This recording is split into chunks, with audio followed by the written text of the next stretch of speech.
baada ya Allah subhanahu wa ta'ala kutaja hali za manabii, kutaja hali za watu wema, kutaja watu ambao ni mitume na manabii na watu wema ambao pindi wanapoisikia Qur'an, pindi wanapoyasikia maneno ya Allah subhanahu, kharru lahu sujadan wa bukiya, kuporomoka chini na kumsujudia Allah subhanahu hali ya kuwa wanalia.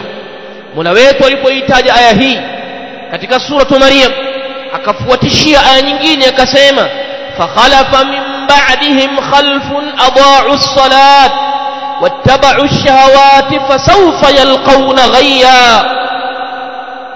Fakhalafa min ba'dihim, wakafuatia baada ya hao khalfun, watu ambao adaa'u as-salat wattaba'u ash-shahawat. Adaa'u as-salat, walipuuza sala, waliacha sala, wattaba'u ash-shahawat, na wakayafuata mambo ya matamanio, fasawfa yalqawna ghayya, basi watu hawa watakuja kudumbukizwa katika ghayya. Adaa'u salat, neno hili ndani ya aya adaa'u salat jaa tafsiruha bi'iddati tafasir, zimekuja tafsiri mbalimbali zikitafsiri neno adaa'u salat. Miongoni mwa tafsiri hizo imekuja tafsiri ya Abdullah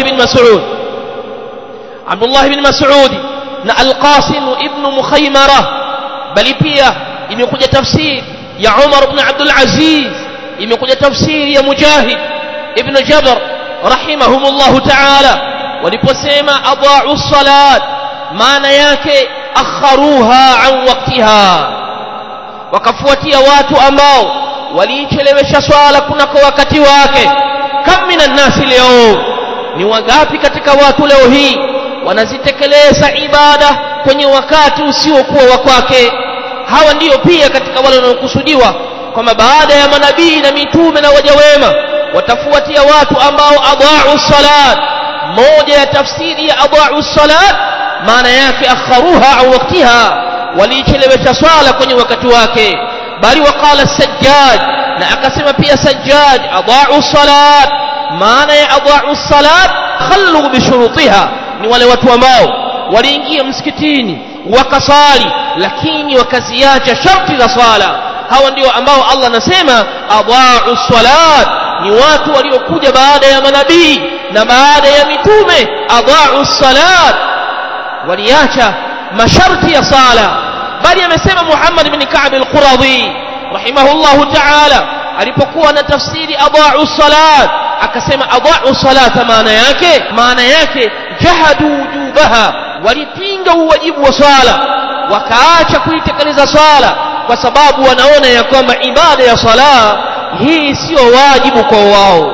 Baada ya mitume na manabii kuja, wakafuatia watu ambao adaa'u salat, waliopinga uwajibu wa sala. Waqala ghayruhum, na wakasema wengine maana ya adaa'u salat, maana ya kuacha sala, maana yake iqamatuha fi ghairi jama'at, ni kuitekeleza sala, ni kuisimamisha sala lakini sio kwenye jamaa. Wakaja watu baada ya waja wema hao, watu hao miongoni mwa sifa zao adaa'u salat, wanaswali lakini sio kwenye jamaa, wanaswali kivyao vyao, wameyafanya majumba yao ndio sehemu za jamaa, hali ya kuwa wao ni wanaume, wanatakikana wahudhurie katika swala za jamaa.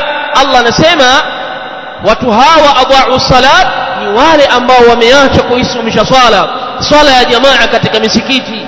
Waqala ghayruhum, na wakasema wengine kwenye kutafsiri adaa'u salat, maana yake hajarul masajida washtaghalu bis-sana'i' wal asbab, ni watu ambao wameihama misikiti kabisa, wameiacha misikiti wakajishughulisha na kutengeneza na sababu mbalimbali. Kuna watu ambao wamekuja baada ya waja wema, yani wanapoambiwa ibada na wanapoambiwa shughuli za kazi, basi yahjuruna almasajida, wanaihama misikiti, wanaiacha misikiti. Bali sio hivyo tu, wanakuwa biza na kujishughulisha na mambo yao ya kidunia na sababu mbalimbali, miongoni mwa biashara na sanaa mbalimbali. Ayuha nnasu ibadallah, sasa Allah subhanahu wa ta'ala aliposema watu hawa watakaokuja adha'u salat, wakaiacha sala, wakaihama misikiti, wakajishughulisha na kazi zao na sababu mbalimbali, wattaba'u shahawat, wakayafuata mambo ya matamanio, Allah anasema mafikra yao fasawfa yalqawna ghayya, watakuja kudumbukizwa katika ghayya. Al-ghayyu wamesema utafsiri wa Qur'an ni wadi fi jahannam, ni bonde katika moto wa jahannam, bonde ambalo inachirizika na kumwagika araqu ahli an-nar, majasho ya watu wa motoni, wa usaratu ahli an-nar, na matapishi na majasho na uchafu wa watu wa motoni. Uchafu ule unapita kwenye hilo bonde linaloitwa ghayya. Kwa hiyo watu ambao waliofuata matamanio yao, watu waliopoteza ibada ya sala, watu ambao waliokuja baada ya wema hawa, fasawfa yalqawna ghayya, watakuja kunywa huu usara, watakuja kunywa huu uchafu, watakuja kunywa haya majasho ya watu wa motoni. Fasawfa yalqawna ghayya, na miongoni mwa makosa yao wattaba'u shahawat, walifuata mambo ambayo yanatamaniwa na nafsi zao, yanatamaniwa na nyoyo zao, wakaacha yale ambayo yametajwa na Mola wao subhanahu. Enyi waja wa Allah subhanahu wa ta'ala,